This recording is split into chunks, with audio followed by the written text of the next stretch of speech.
지난 29일 밤, 이태원에서 정말 안타까운 사건이 발생했습니다.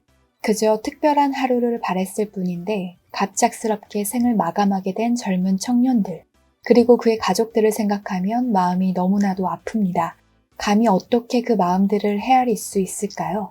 삼가 고인의 명복을 빕니다. 그러나 이 아픔 속에서도 우리가 반드시 짚어야 할 것들이 있습니다. 10만 명이 몰릴 것이라고 예상했던 축제에 컨트롤 타워는 전혀 찾아볼 수 없었습니다. 일본에서 매년 할로윈 축제가 열리는 시부야에서는 시부야구가 관련 조례를 만들어 안전관리를 하고 있습니다. 올해에도 약 5억 원을 투입해 민간 경비원을 매일 100명씩 배치하고 시부야구 직원들이 직접 거리로 나서 거리에 시민들이 머물지 못하도록 조치를 취하고 있다고 합니다. 그런데 우리나라 용산구청, 서울시는 이와 관련한 대책이 전혀 없었던 것으로 보입니다. 재난안전법 제66조 11항에 따르면 지역축제 개최 시 중앙행정기관의 장 또는 지방자치단체장은 안전관리 계획을 수립하고 그 밖에 안전관리에 필요한 조치를 하여야 한다고 명시되어 있습니다. 용산구는 지난 28일 헬로윈데이 대비 긴급 대책회의를 열었음에도 불구하고 코로나19 방역과 소음 점검, 불법 주정차 단속, 청소 대책에만 초점을 맞췄습니다. 인파 관리와 안전 계획 등의 매뉴얼은 전혀 없었던 것입니다. 이번 참사 당시 이태원에는 최소 10만 명이 운집한 것으로 알려졌습니다. 매해 비슷한 인파가 이태원에 모였던 것을 감안할 때 참사는 충분히 예견할 수 있었습니다. 특히 이태원 사고 현장은 매우 길폭이 좁은 내리막길이었고 그곳에 인파가 모일 것이라 가정할 경우 어떤 일이 일어날지 충분히 예견할 수 있었을 것으로 보입니다. 지자체도 정부도 그야말로 무계획이었습니다. 행정안전부 이상민 장관은 30일 서울정부청사에서 열린 브리핑에서 경찰과 소방을 미리 배치함으로써 해결할 수 있는 문제는 아니었던 것으로 파악된다. 코로나19가 풀리는 상황이 있었지만 그 전과 비교했을 때 특별히 우려할 정도로 많은 인파가 몰린 것은 아니다 라는 답변을 내놓았습니다.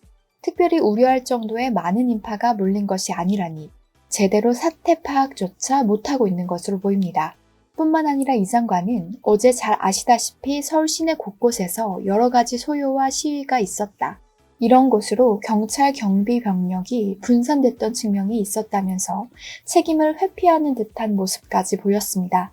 지난 27일 경찰은 이번 할로윈 축제를 앞두고 이태원에 30만 인파가 몰릴 것을 추산했다고 알려졌습니다. 그렇다면 병력을 집중해야 할 곳은 어디였을까요? 이태원 통제에 동원된 경찰 인력은 약 137명에 불과했던 것으로 알려집니다. 반면 윤 대통령 출퇴근길에 투입되는 경찰의 인력은 약 700명가량으로 알려졌는데요. 이게 행정 참사가 아니면 대체 무엇입니까? 박지원 전 국정원장은 이와 관련해 어떻게 관계장관이 이런 몰상식한 말을 할 수 있을까? 제발 사고치지 말자. 이 장관은 입을 봉하고 수습에 전념, 그 다음 수순을 준비하시라 라고 조언했습니다. 여권에서도 이 장관 발언에 대해 지적이 나옵니다. 김기현 의원은 집회 시위에 인력을 배치했던 것을 두고 좋은 판단은 아니었다.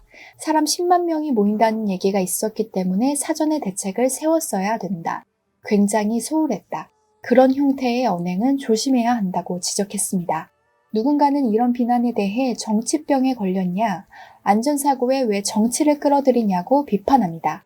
그러한 지적에 한 누리꾼은 이렇게 반박했습니다. 국민들 목숨을 오래 살게 하기는커녕 살아있는 것이 감사하게 하는 그런 정부를 비난하는 게 정치병인가요? 그렇다면 길 가다 건물 안전장치가 허술해 벽돌에 맞아 죽어도 원망 마시라. 내가 지하철 타고 가다 시스템 정비가 안 되어 죽어도 정부가 잘했다 해라. 다 남일 같죠? 여러분들의 생각은 어떠신가요? 시청해주셔서 감사합니다.